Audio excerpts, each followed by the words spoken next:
بسم اللہ الرحمن الرحیم۔ السلام علیکم ناظرین، میں ہوں عرفان ہاشمی اور آپ کو پروگرام میں خوش آمدید کہتا ہوں۔ ویورز، تمام سننے اور دیکھنے والوں کو عید مبارک، اور وہ تمام بھائی جنہیں اللہ تعالیٰ نے سنت ابراہیمی ادا کرنے کی توفیق عطا فرمائی، رب العزت کے حضور یہ دعا ہے کہ ان کی اس قربانی کو مقبول اور منظور فرمائے۔ ویورز، پچھلے 3 دنوں کے اندر پاکستان سے جو بھی فون آیا وہ کوئی خیر کی خبر لے کر نہیں آیا۔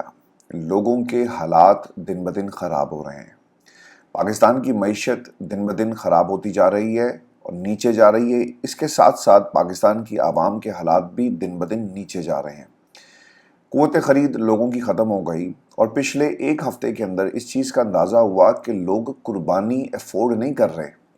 عام طور پر لوگ اجتماعی قربانی میں حصہ ڈالتے ہیں، اور خبر اب یہ آ رہی ہے کہ اس دفعہ آپ جس سے ہی پوچھیں وہ آپ کو یہ بتائے گا کہ ہم اس دفعہ اجتماعی قربانی میں حصہ بھی نہیں ڈال سکے۔ عام طور پہ بڑا جانور جو ہوتا ہے اس میں لوگ حصے ڈال کر اپنے سنت ابراہیمی ادا کرتے ہیں، اور یہ فریضہ اوبویسلی ہر مسلمان کی خواہش ہوتی ہے کہ اللہ تعالیٰ توفیق دے اور وہ ادا کر سکے۔ لیکن اس دفعہ آپ جس سے پوچھ لیں پاکستان کے اندر، وہ آپ کو یہی بتائے گا کہ ہم اس دفعہ حصہ ڈالنے کی پوزیشن میں بھی نہیں تھے۔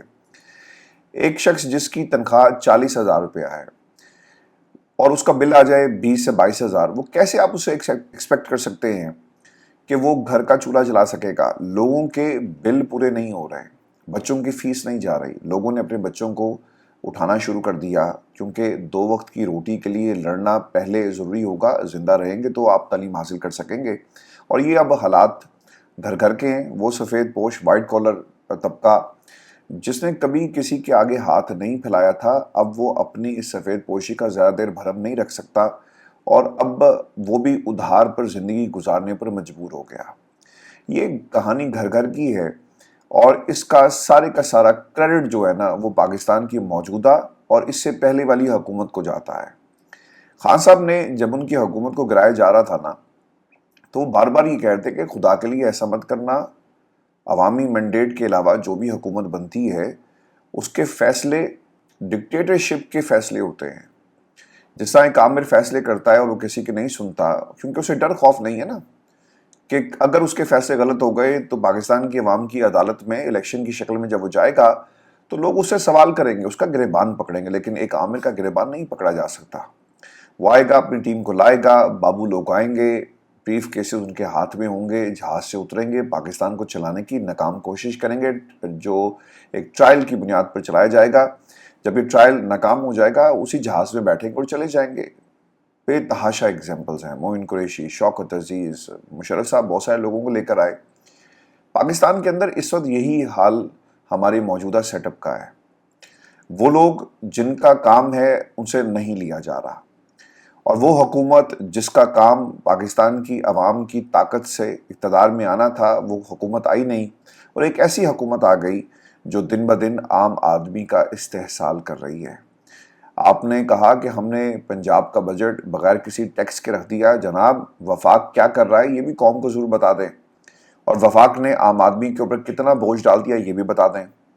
خان صاحب آج سے نہیں بلکہ وہ دور اندیش انسان ہیں، اور ان کی پریڈکشنز ایک ایک کر کے ٹھیک ہو رہی ہیں۔ آپ یہ سوچیں گے کہ جناب شاید ہم خان صاحب کی تعریف میں روزانہ اس پلیٹ فارم پر بیٹھ کر آپ کے سامنے قصیدے پڑھنا شروع کر دیتے ہیں، لیکن ویورز ذرا اپنے ارد گرد دیکھیں اور اندازہ کریں کہ ڈالر کہاں پر سٹینڈ کرتا ہے۔ پاکستان کے اندر جو ہماری تیل کی قیمتیں ہیں وہ کہاں پر ہیں، اور اس کا اثر عام جو کموڈیٹیز ہیں اس کے اوپر کیسے پڑا۔ آپ کی ایکسپورٹس کے اوپر ٹیکس لگ گیا، اور پاکستان کے اندر جب خزانے خالی ہوں گے تو آپ حکومت کیسے چلائیں گے؟ کسی نے مجھ سے یہ سوال کیا کہ جناب یہ جو لوگ حکومت چلا رہے ہیں تو وہ اقتدار میں ڈائریکٹ کیوں نہیں آ جاتے؟ تو جناب اس کا ایک بڑا آسان سا جواب ہے کہ اگر پاکستان کے خزانے بھرے ہوتے نا تو کب کے علن اعلان اس وقت حکومت کسی اور کی ہوتی۔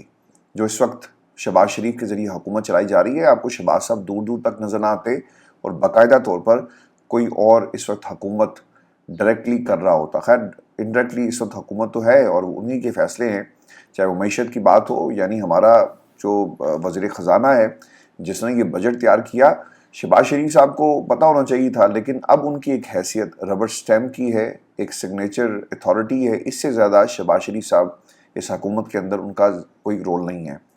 خان صاحب کی یہ باتیں ایک ایک کر کے ٹھیک جہاں پر ہو رہی ہیں، اب انہوں نے جیل سے ایک پیغام جاری کیا اور انہوں نے اس پورے نظام کا پوسٹ مارٹم کر دیا ہے۔ خان صاحب نے اپنے پیغام میں کیا کہا؟ وہ یہ کہتے ہیں کہ میری قوم کو عید مبارک۔ بدقسمتی سے چند افراد کی انا ہمارے معاشرے کے ہر ادارے کی تنزلی اور اخلاق کی تنزلی کا باعث بنی ہوئی ہے، اور پاکستان کرکٹ کی حالت زار بتاتی ہے کہ کس طرح ایک فرد کی انا اور اس کے نتیجے میں اقربا پروری نے پاکستان کو پہلے ہی تباہی کے دہانے پر دھکیل دیا۔ انہوں نے آصف علی زرداری صاحب کا ذکر کیا، محسن نقوی صاحب کا ذکر کیا، اور پھر کس طرح سے حالات خراب ہو رہے ہیں اور اس کا ذمہ دار کون ہے یہ بھی بڑی ڈیٹیل کے اندر آپ کو عمران خان کے ٹویٹر اکاؤنٹ سے یہ پیغام ملے گا۔ پھر دوسری طرف جو بہت ہی اہم چیز ہے، اور اس وقت پاکستان کے اندر ہر دوسرا شخص یہ بات کر رہا ہے کہ ہمارے ملک کی حالت جی اس وقت کرکٹ ٹیم جیسی ہے جس طرح ٹوٹ پھوٹ کا شکار ہے، کوئی یونٹی نہیں ہے پاکستان کے اندر۔ سیاسی منظرنامے کے اوپر جتنی جماعتیں موجود ہیں، کوئی فارم 47 کی پیداوار ہے، کوئی اپوزیشن میں اگر بیٹھا ہوا ہے تو وہ عوام کی طاقت سے آیا۔ یہی حال کرکٹ ٹیم کا ہے، کوئی پرچی پہ آیا، کوئی دوستوں کو نوازا گیا، اور پھر اس کے ساتھ ساتھ کچھ ایسے لوگ کرکٹ ٹیم میں آ گئے جن کا یہ کام نہیں تھا۔ پاکستان کی سیاست کے اندر بھی جن لوگوں کا سیاست کام نہیں تھا، جنہیں پاکستان کی عوام کی طاقت نہیں لے کر آئی اور پاکستان کی سیاست کو جس طرح تباہ کر دیا، یہ آپ کے سامنے ہے۔ کرکٹ میں میرٹ سے ہٹ کر فیصلے ہوئے، نتیجہ آپ نے دیکھ لیا۔ پاکستان میں سیاست کے میدان میں عوامی مینڈیٹ سے ہٹ کر فیصلے ہوئے، وہ بھی نتیجہ آپ کے سامنے ہے۔ قرضہ پاکستان کے اندر آ رہا ہے اور ہمیں خوشخبری سنائی جاتی ہے کہ مبارک ہو، ایک اور دن ہمارا اچھا گزرے گا، کیونکہ ہمیں فنا ملک سے اتنا قرضہ ملنے کا وعدہ کر لیا گیا۔ قرضے سے حکومتیں نہیں چلتی، خیرات سے، اور یہ قرضے کے نام پر جو ہمیں خیرات مل رہی ہے، خیرات سے صرف ہمیشہ یتیم خانے چلتے ہیں۔ خان صاحب نے بڑی ڈیٹیل کے ساتھ جی عید کے دن اس پورے نظام کا پوسٹ مارٹم کیا، اور آخر میں انہوں نے ایک بات کہی کہ اب اداروں کی تباہی کو روکنا چاہیے، یہ وقت درست کرنے کا ہے، ایسا نہ ہو کہ ملک کا وہی حشر ہو جو 2024 کے ورلڈ کپ میں پاکستان کرکٹ ٹیم کا ہوا تھا۔ اور ویورز آپ کو یہ بھی خبر دے دیں کہ اڈیالہ جیل کی دیواریں گونج اٹھی ہیں جی عمران خان زندہ باد کے نعروں سے، اور خبر یہ ہے جی کہ کچھ لوگ پاکستان تحریک انصاف کے اڈیالہ جیل پہنچے ہیں اور انہوں نے وہاں پر عمران خان کے حق میں نعرے لگائے، جس کے بعد اڈیالہ جیل کے باہر جو پولیس حرکت میں آتی ہے اور متعدد کارکنوں کو گرفتار کر لیا گیا ہے۔ اچھا، اب یہ تو خان صاحب کا پیغام تھا جو انہوں نے عید کے حوالے سے دیا۔ میں آپ کے سامنے نا ایک اور خبر بھی رکھ دوں، اور یہ زین قریشی صاحب یہ کلیم کر رہے ہیں، اور انہوں نے کیا کہا؟ وہ یہ کہتے ہیں کہ عمران خان اور والد شاہ محمود قریشی کو آج بھی اڈیالہ جیل میں عید کی نماز پڑھنے نہیں دی گئی۔ ملتان میں میڈیا سے گفتگو میں زین قریشی نے یہ کہا کہ والد گرامی شاہ محمود قریشی کے بغیر یہ دوسری عید ہے، انہوں نے حقیقی قربانی دی ہے، امید ہے کہ عید کے بعد شاہ محمود قریشی رہا ہو جائیں گے۔ اور پھر انہوں نے یہ بھی کہا کہ عید کی نماز انہیں پڑھنے نہیں دی گئی، سائفر کیس سیاسی انتقام تھا، ہائی کورٹ نے اس کیس میں باعزت بری کیا تو حکومت نے 9 مئی کے بے بنیاد کیس والد کے اوپر ڈال دیے۔ اچھا ویورز، جو خبر اس کے علاوہ بھی ہے، میں عام طور پر ڈائریکٹ کبھی بھی میں نے کسی کے اوپر تنقید نہیں کی، اور تنقید ہونی چاہیے، تعمیری تنقید ہونی چاہیے، اور اگر تعمیری تنقید نہیں ہے تو اس کا نقصان ہوتا ہے، اور آپ صرف تنقید کر کے کسی کو ذمہ دار ٹھہرا کر صرف بچ نہیں سکتے، بلکہ آپ کو اس کا کوئی حل بھی دینا پڑتا ہے۔ آپ کو یاد ہوگا کہ کچھ دن پہلے جب مودی الیکشن جیتا کیا جی، پچھلے سے جو ریزلٹس تھے پچھلی دفعہ سے وہ کم آئے اور کم نشستیں مودی کی پارٹی نے سیکیور کی، تو پاکستان سے 2 پیغام جاری ہوئے۔ ایک شہباز شریف کا تھا مبارکباد کا، اور اس کے ساتھ ساتھ نواز شریف نے بھی ایک مبارکباد کا پیغام دیا اور پھر کہا کہ آئیں نفرتوں کی زنجیریں توڑیں، اور پھر آگے سے آپ کو اس کا جواب بھی مل گیا۔ اب ہوا یہ جی کہ army chief general Asim Munir نے ایک پیغام جاری کیا، اور انہوں نے کیا کہا؟ یہ بہت ہی امپورٹنٹ ہے، کیونکہ آپ کو پتہ چل جائے گا کہ نواز شریف اس وقت کہاں پر سٹینڈ کرتے ہیں، فارم 47 والے، اور پاکستان کے طاقتور حلقے اور ان کے سربراہ اس وقت کہاں پر سٹینڈ کرتے ہیں، اور جو بات میں آپ کو ہمیشہ اسی پلیٹ فارم سے کہتا رہا، اور آپ نے پاکستان کے سیاسی منظرنامے کو دیکھ کر ہی آپ کو معلوم پڑ گیا ہوگا کہ نواز شریف وزیر اعظم کیوں نہیں بنے، آج اس کا جواب بھی آ گیا، اور یہ ایک انڈائریکٹ جواب ہے جو جنرل آصم منیر صاحب کی طرف سے آیا۔ نواز شریف صاحب بھارت کی تعریف کر رہے ہیں. شہباز شریف مبارکباد دے رہا ہے مودی سرکار کو اور نواز شریف نے بھی مبارکباد دی. جنرل عاصم منیر نے کیا کہا؟ وہ یہ کہتے ہیں کہ بھارت پاکستان کے خلاف پروپیگنڈا کرنے کی کوشش کر رہا ہے. ایسے ہتھ کنڈے اور جعلی فلیگ آپریشن بھارت کا معمول کا سیاسی اعلی کار بن چکے ہیں. اور انتخابات کے بعد جنرل عاصم منیر یہ کہہ رہے ہیں، یاد رکھیے گا پاکستان کی افواج کے سربراہ سپہ سالار آرمی چیف کا یہ بیان ہے. اور وہ کیا کہتے ہیں کہ انتخابات کے بعد بھارت پاکستان کے خلاف پروپیگنڈا کرنے کی کوشش کر رہا ہے. ایسے ہتھ کنڈے اور جعلی فلیگ آپریشن بھارت کا معمول کا سیاسی اعلی کار بن چکے ہیں. پاکستان نے ہمیشہ خطے میں امن و استحکام کی حمایت کی. بھائی جان، آپ کے آرمی چیف کا یہ بیان ہے اور نواز شریف صاحب اور ان کا بھائی مودی کو مبارکباد دے رہا ہے. تو آپ کو پتہ چل گیا ہوگا ویورز کہ دو سوچ اس وقت پائی جاتی ہیں. نون لیگ کی سوچ آج بھی وہیں کی وہیں کھڑی ہے. میں نے بڑی ڈیٹیل میں گفتگو اس دن بھی کی جب نواز شریف نے مودی کو مبارکباد دی کہ تم نے جو کچھ گجرات میں ہوا مسلمانوں کے ساتھ تم کیسے بھول گئے؟ پاکستان کے اندر دہشت گردی ہوتی ہے، تم کیسے بھول گئے؟ کشمیریوں کو زندہ جلایا جاتا ہے، تم کیسے بھول گئے؟ بچوں کو ان کی ماؤں کے سامنے شہید کر دیا گیا، تم کیسے بھول گئے؟ اور کشمیر کی وادی آج بھی ان شہیدوں کے لہو سے سرخ ہے، تم اس رنگ کو کیسے بھول گئے؟ اور نواز شریف یہ کہتا ہے کہ مودی سرکار آپ کو مبارک ہو. آج جنرل عاصم منیر صاحب کا جو پیغام ہے وہ بڑا واضح ہے کہ ہم نواز شریف کے پیغام کے ساتھ نہیں کھڑے ہوئے، اور اگر یہ تمام لوگ ایک پیج پر ہوتے تو یہ پیغام نہ آتا. یعنی نواز شریف مبارکباد دے، شہباز شریف مبارکباد دے اور آگے سے جواب بھی آئے، اور پھر دوسری طرف جو ہمارا سٹانس ہے وہ آپ کے سامنے ہے. بھارت کبھی بھی پاکستان کا دوست نہیں ہو سکتا. اور نواز شریف نے ہمیشہ قومی امور کو اپنی ذاتی سیاست کی بھینٹ چڑھایا ہے. نواز شریف صاحب کا باؤجی کا یہ سٹیٹمنٹ ریکارڈ پر موجود ہے جس میں وہ کہتے ہیں کہ کیا ضرورت پڑی ہے، کچھ لوگ یہاں سے اٹھتے ہیں اور ہمسایہ ملک میں جا کر دہشت گردی کر دیتے ہیں. یعنی کراچی سے اٹھے اور جا کر انہوں نے بھارت کے اندر دہشت گردی کی. آپ اندازہ کریں یہ ہمارے ملک کا سابق وزیر اعظم ہے جو پاکستان کے جو قومی امور ہیں اور جو ہمارا قومی سٹانس تھا بھارت کے حوالے سے اور جس طرح سے ہمیں رسوا کیا جاتا ہے، وہ کیا سٹیٹمنٹ جاری کرتے ہیں. ایف اے ٹی ایف کے اندر ان سٹیٹمنٹ سے ہمیں کتنا نقصان ہوا شاید عام آدمی کو اس چیز کا اندازہ نہیں ہے. انٹرنیشنل پلیٹ فارمز پر جہاں جہاں پاکستان اپنے موقف کو دہشت گردی کے حوالے سے جس طرح ہم شکار ہیں ہم پیش کرتے رہے، بھارت اس کی دھجیاں اڑاتا رہا کہ دہشت گردی یہاں سے آتی ہے. اور آج بھی بھارت کے اندر پاکستان کا جو امیج ایسے بیانات کی شکل میں بنا، اور لوگ یہ کہتے ہیں کہ یار آپ اپنے وزیر اعظم کو تو سنیں. اور وہ کیا کہتا ہے؟ یعنی فوج اور وزیر اعظم دو مختلف چیزیں اور دو مختلف اینٹیٹیز کے طور پر لی جاتی ہیں. اور یہ اس کا نقصان کیوں ہوتا ہے؟ اس لیے کہ جب ان کو موقع ملتا ہے نا، میں سیاستدانوں کو برا اس لیے کہتا ہوں کہ جب ان کے پاس آپشنز موجود ہوتے ہیں یہ پاکستان کی اسٹیبلشمنٹ کی گود میں جا کر بیٹھ جاتے ہیں. اگر یہ فیصلے صرف عوام کی طاقت سے کریں تو پاکستان کے یہ مسائل نہ ہوں کہ ہمیں ہماری فوج کا اس طرح سے تانا دیا جائے کہ جناب دیکھیں یہ سیاست میں عمل دخل اور ان کی سیاست کے اندر مداخلت ہے اور سیاستدان ہی ذمہ دار ہے. نواز شریف صاحب کو ڈیل کی ضرورت تھی. انہوں نے جنرل باجوہ کے گھر کا دروازہ کھٹکھٹایا اور وہ پاکستان کی ایک جیل سے نکل کر جہاز میں بیٹھے اور ملک کو چھوڑ کر چلے گئے. پھر انہیں پاکستان آنے کا خواب انہوں نے دیکھا اور خیال آیا، بیٹی کو وزیر اعلیٰ بنانے کی خواہش تھی ان کے دل میں جاگی. پھر انہوں نے ڈیل کی اور پاکستان واپس آ گئے.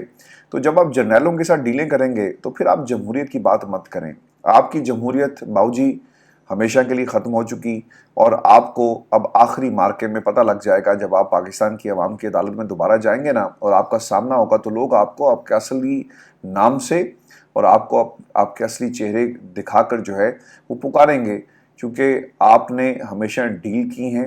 ڈیلز ہوئی آپ کے طرف سے پاکستان کی اسٹیبلشمنٹ کے ساتھ آپ نے ڈیلز کی اور آپ ڈیل کنگ ہیں، اور یہ اب آپ کا ایک نیا نام ہے. میں آپ کو نا ایک اور ایگزامپل بھی دے دیتا ہوں. یہ ڈیل کا ہی نتیجہ تھی کہ ایک قوم کا مخلص لیڈر پاکستان کی عوام کے دلوں میں رہتا ہے اور وہ عدالت گیا بائیو میٹرک کرنے کے لیے، اسے کالر سے پکڑ کر شیشے توڑ کر گھسیٹ کر نکالا گیا اور قوم سے یہ برداشت نہیں ہوا. اور دوسری طرف ایک بھگوڑا جو ڈیل کر کے پاکستان سے باہر گیا، ڈیل کر کے پاکستان واپس آتا ہے. یہ نام پاکستان کی عوام نے رکھا، میں نے نہیں رکھا. آپ کو اس نام سے پکارا جاتا ہے پاکستان کی عوام کی طرف سے. میں نہیں آپ کو پکارا بھگوڑا کہہ کے، بلکہ آپ نے خود ثابت کیا کہ آپ مشکل حالات میں بھاگ جانا ہی پسند کرتے ہیں اور یہی آپ کا وتیرہ رہا. عدالت خود چل کر آپ کے پاس گئی، بائیومیٹرک مشین خود چل کر آپ کے پاس گئی، تو یہ دو ڈیفرنٹ ایکسٹریمز ہیں جو پاکستان کی عوام نے اب دیکھ لی ہیں۔ ویورز، ان حالات کے اندر جب نواز شریف صاحب کنگ آف ڈیلز ہیں اور ایک اور ڈیل کرنے جا رہے ہیں، اور ڈیل یہ ہے کہ 5 سال پورے کرو، نہیں تو تم بھی بہہ جاؤ گے اور ہم بھی بہہ جائیں گے، اور یہ ڈیل اپنے منطقی انجام تک پہنچتی ہے نہیں پہنچتی، لیکن شیخ صاحب جو آج کل ٹیلی ویژن اسکرینس کے اوپر آپ کو نظر آئیں گے، انہوں نے اس پورے سیاسی منظرنامے کا ایک بہت ہی بھیانک خاکہ کھینچا ہے۔ اور وہ کیا کہتے ہیں؟ وہ یہ کہتے ہیں کہ کھربوں کے ٹیکس لگا دیے گئے، لوگ بجلی کے بل اور اسکولوں کی فیسز نہیں دے پا رہے، 24 کروڑ عوام کو بجلی کی تار پر لٹکا دیا گیا ہے، تمہاری وجہ سے ملک کھڈے میں چلا گیا، ملک عوام سے ہوتا ہے کسی ایک سے نہیں، نواز شریف کے پلے نہیں دھیلا اور کر دی میلہ میلہ۔ اچھا، وہ میلہ میلہ ان کا سر، ان کے گھر میں تو میلہ ہی ہے نا، میلے کا سما ہے، ان کے گھر میں قربانی بھی ہوئی ہوگی، اور پھر ان کے گھر میں روزانہ اچھی خوراک جو ہے وہ کھاتے ہیں، پکتی ہے، اور ایک باقاعدہ ایک پلٹون ہے ان کے ارد گرد محافظوں کی۔ یعنی ان کے گھر میں کیا، انہوں نے غربت کہاں دیکھی شیخ صاحب؟ عام آدمی کس آگ کے اندر جل رہا ہے، یہ شاید باؤ جی کو اس چیز کا اندازہ نہیں ہے۔ ان کے لیے سب کچھ اچھا ہے، چونکہ جس کھڑکی کو روزانہ یہ صبح کھولتے ہیں تو ان کے بیڈ روم کے باہر ہریالی ہے، اور وہاں سے سب کچھ اچھا نظر آ رہا ہے، کیونکہ ان کے گھر کے حالات ٹھیک ہیں۔ کاش اس کھڑکی کو پاکستان کے عوام کے طرف بھی کھول کر دیکھتے تو پتہ لگتا کہ حالات اس وقت کس قسم کے ہیں۔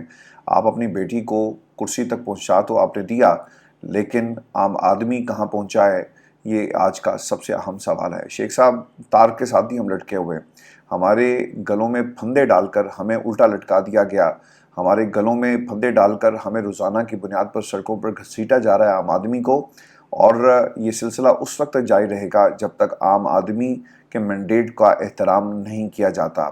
شیر رشید یہ بھی کہتے ہیں کہ میرے سیاسی تجزیے کے مطابق ان کو چاپلوسی کرنے والا وزیر اعظم چاہیے، مذاکرات کا وقت چلا گیا، مسائل حل نہیں ہو رہے، ادارے تمام لوگوں کو ایک جگہ بٹھائیں، 25 ارب سعودی عرب سے آ رہے ہیں، چین نے مجھے کہا کہ سب خلاص۔ چین گئے جی، 5 دن کا دورہ تھا، صرف ایک پولیٹیکل ڈپلومیٹک اسے کہیں ایک جسچرز دیے گئے، آپ ان کی تعریفیں کرتے رہے، وہ آپ کی تعریفیں کرتے رہے، لیکن ہمارے حصے میں کیا آیا، یہ آج کا سب سے اہم سوال ہے۔ اچھا، اب برسٹر عقیل صاحب نے ایک بات کہی ہے، اور میں چاہوں گا کہ پاکستان کی اوورسیز کمیونٹی اس کے اوپر ضرور ریئیکٹ کرے اور اس سوال کا جواب ان سے لیا جائے، جو انہوں نے کہا کہ ایک سیاسی جماعت ملک سے باہر بھی پاکستان کے خلاف سازش کر رہی ہے، مخصوص سیاسی جماعت ملک مخالف بیانیہ بنانے کی کوشش کر رہی ہے، ملک مخالف سازش کرنے میں پی ٹی آئی کا کوئی ثانی نہیں ہے۔ برسٹر عقیل نے یہ بھی کہا کہ پی ٹی آئی دوسرے ممالک پاکستان مخالف قانون سازی کروا رہی ہے۔ اچھا، یہ پوچھا ان سے جائے کہ کس قسم کی ملک مخالف قانون سازی باہر ہو رہی ہے، اور وہ کون سے ممالک کے جہاں پر یہ قانون سازی کی گئی، اور اس کا کیا امپیکٹ پڑ رہا ہے، اس چیز کو ان اٹینڈڈ اب نہیں چھوڑنا چاہیے۔ ویورز، یہ بہت ہی مشکل وقت اس وقت پاکستان کی سیاست اور ہم سب لوگوں کے لیے ہے، اور اس حوالے سے جتنا کنڈیم کیا جائے موجودہ سیٹ اپ کو، میرا خیال ہے کہ کم ہوگا۔ اپنے کمنٹ ضرور بھیجیے گا، اور اگلی ویڈیو میں آپ سے جلد ملاقات ہوگی۔ پاکستان کے حالات پر اور پاکستان کے لیے دعا کیجیے گا کہ آنے والا کل جو ہے اور آنے والا دن ایک اچھی خبر لے کر آئے۔ اگلی ویڈیو میں آپ سے جلد ملاقات ہوگی، اجازت دیجیے، اللہ نگہبان۔